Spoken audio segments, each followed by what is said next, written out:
Si Manila Mayor Isko Moreno, mga kababayan, binanatan si Congressman Joel Chua matapos madiskubre daw ng alkalde ang pagpagiba ni Congressman Chua sa isang covered court na sabi dating satellite office yun ng City Hall.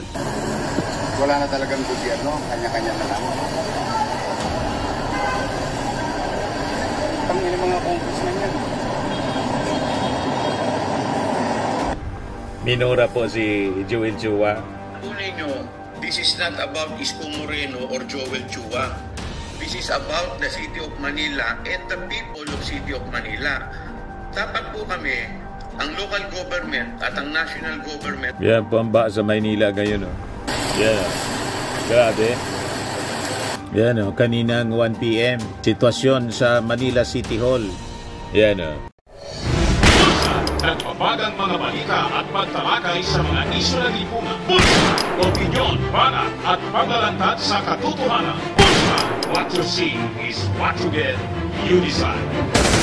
Ito po mga kababayan, Pedante Maravillas. Si Manila Mayor Isko Moreno, mga kababayan, binanatan si Congressman Joel Chua matapos madiskubre daw ng alkalde ang pagpagiba ni Congressman Chua sa isang covered court na sabi dating satellite office yun ng City Hall. Ang sabi, may implement daw kasing proyekto doon. Si Congressman Chua, umusok po si Yorme. Ayan na.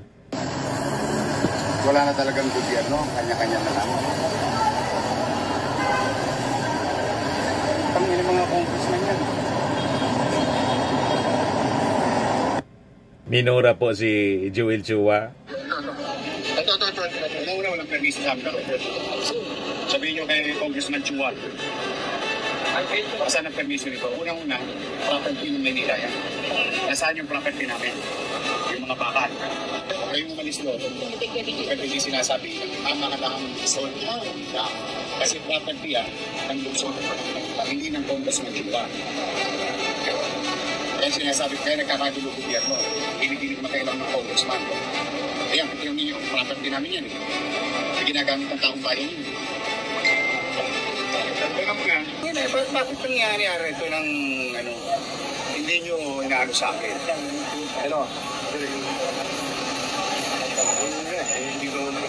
Lahat ko kumpiskay nyo. Dinapakumpiskay yung mga heavy equipment. Lahat na niya yan kumpiskayin. Gamit nila dito.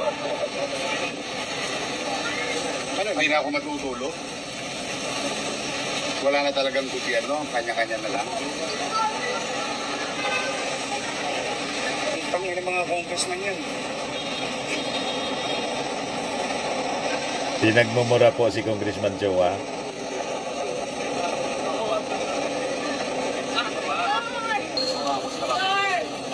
Ito po yung mga kababayan, confiscate po ito lahat kung nandito. Ayan, so binisita po ito ni ngayong araw. Ayan, yan po ay walang mga abiso. Walang abiso, walang permiso daw. Property yan ng syudad. Sama natin si Ernest po. Man Joel Chua to investigate himself. O ngayon ay challenge Congressman Joel Chua to investigate himself. Sinabi ko na sa inyo may gobyerno sa lungsod ng Manila and it is called City Government of Manila, not City Congress of Manila.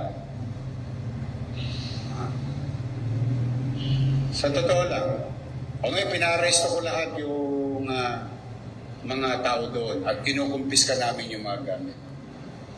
And now we're doing what we need to do. Tingnan natin kung may masample lang. Yan ang kung bakit ako nalulungkot. Hindi pa nadala itong mga congressman. Iniimbestigahan na sila ni Presidente. Nagka-leche-leche ang flood control sa buong Pilipinas sa pakikialam ng mga congressman. Sino may sabi? Secretary Puno. Diba? Inamin na nila Ang trabaho ng congressman gumawa ng batas, hindi magpagawa lang ng kung ano-ano. O ngayon ay challenge Congressman Joel Chua to investigate himself. Ngayon, sumagot na rin po si Congressman Joel Chua doon sa pagmumura ni Yorme. Pakinggan po natin. Po ninyo, this is not about Isko Moreno or Joel Chua. This is about the City of Manila and the people of City of Manila. Dapat po kami, ang local government at ang national government ay nagtutulungan para nag-iisip po ng mga makabuluhang proyekto. Wala po siyang ginawa kung hindi gibayin yung mga ginagawa po namin. Mga programa naman, ang makikinabang naman, mga taong bayan. Kagaya po nung giniba niyang barangay hall. Ako po'y matagal na nananahimik. Pero alam po ninyo, umikot po kayo sa Maynila. 90% ng barangay hall nasa kalye. O ngayon, kung sinasabi po niya na ito po ay illegal, di dapat lahat po yan, gibain niya. Hindi yung pinipili lang niya yun sa akin at saka kay Congressman Valeriano. Pumunta po kayo sa Abad Santos, meron po diyang police station na nasa kalye rin. Di dapat gibain din po niya yun kung talagang seryoso siya. Kaso nangyayari sa kanya, selective. Pati po yung mga konsyal ko, pati mga barangay chairman ko, ginigipit po niya. Masyado po siyang bullying mayor. Bully ng mayor, sir.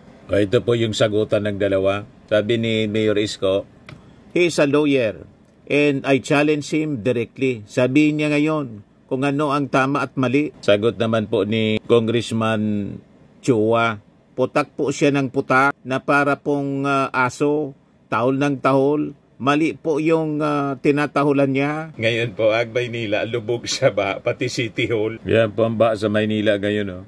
Yan, oh. Grabe. Yan, oh. Kaninang 1 p.m. Sitwasyon sa Manila City Hall.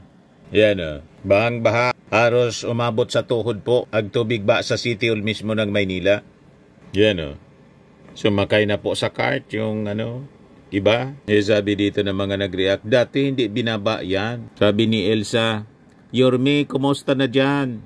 Sabi ni Melba, grabe, ngayon lang nangyari na pumasok ang tubig sa loob ng City Hall. Dati di naman. Sabi ni Ponyita, binulsa ng mga kontraktor ang tax ng bayan, kakapal ng mga mukha. Daming mamamayan ng pwedeng makinabang. Sabi ni Sam Bicab, pag tinambaka yung Manila Bay, tataas pa yan tubig dyan. Sabi ni Brad Roel, yan ang serbisyong Yorme. Puro dada, kulang sa gawa. Kalaban to. Sabi nga ng Bobuit, lahat naman daw kasi talaga na uulingan. Ang importante lang daw ay manage, control your greed. I say you are public servants. Dapat kill the greed. You should not in any way partake or benefit from government contracts. After all, it is a clear violation of the laws of man in God. Sabi ni Myra, not sinking. The money for flood control projects is sinking or ghost, nakakaiya. Sabi ni Brad Dre de Los Santos, flood control kasi, ninakaw lang. Sabi ni De La Cruz, di naman kasalanan ni Yorme yan.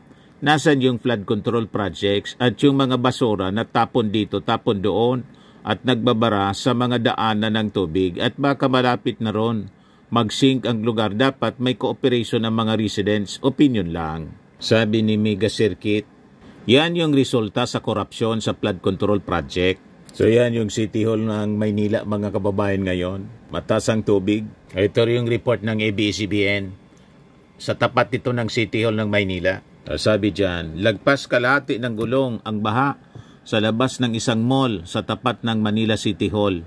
Marami ang stranded abang yung iba ay sumasakay na sa bangka, makarating lang sa kabilang kalsada. Kaya sabi ng mga netizens, sabi ni Jerry Reyes, what happened to the clean up of Esteros and the clogging of drainage systems conducted by Yorme? Wala po, kasi sabi ng mga experts, ang rason niyan, nabara yung lagusan sa Manila Bay. Kasi ang tubig po sa sa kalupaan, sa mga kalsada, at yan dumadaloy sa ilog papuntang dagat. Yung dagat po, yung lagusan papuntang dagat, tinakpan ng Dolomite Beach. Sumikip mga kababayan yung mga lagusan. Tsaka po, plus yung reclamation. Siyempre doon sa reclaim area po, mataas yung dumping. Mas mataas kaysa sa mga dating kalupaan sa Manila. So, as a result of that, bubuelta yung tubig. Imbes lumabas pa dagat, yung tubig ulan, bumaha sa mga kalupaan, sa mga kalsada. Yan ang resulta po. Hindi na pag-aralan ng mabuti. Yan ang sinasabi ng mga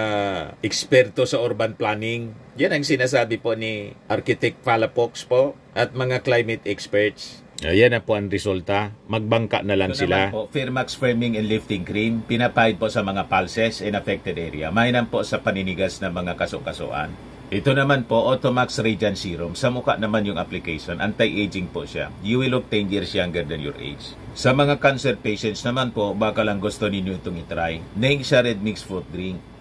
Hindi mo po siya gamot, food supplement siya. Kaya lang, gawa siya mga kababayan sa goji berry. Yung goji berry may anti-cancer properties. O ngayon, yung mga inquiries ninyo, dumiritso na lang kayo sa aming messenger sa Facebook para masagot namin agad. Ayos pa? Ayos na ayosan niya, Mr. Maravilla. But anyway, ito po pala yung aming bagong product na binibenta online. I am worldwide amazing pure organic barley powdered drink mix from Australia. Negosyo to ng aking anak na architect entrepreneur Riz Maravillas. Ayan po. Kontakin na lang po ninyo siya, Riz Maravillas on Facebook. Ang mga health benefits niya, boost immunity, improves digestion, enhance energy levels, packed with antioxidants, prevent cancer. Sa mga naghanap po ng malinis and spacious fitness gym, pumunta lang po kayo sa aming Colossal Fitness Gym. May Grab car rental din po kami. Ito naman po yung bago naming product na binibenta online. Eye Glow Serum, whitening po siya. Tingnan ninyo yung epekto sa aking anak na architect before and now. Yung mga inquiries po ninyo, dumiretso na lang kayo sa kanyang Facebook account, Riz Maravillas.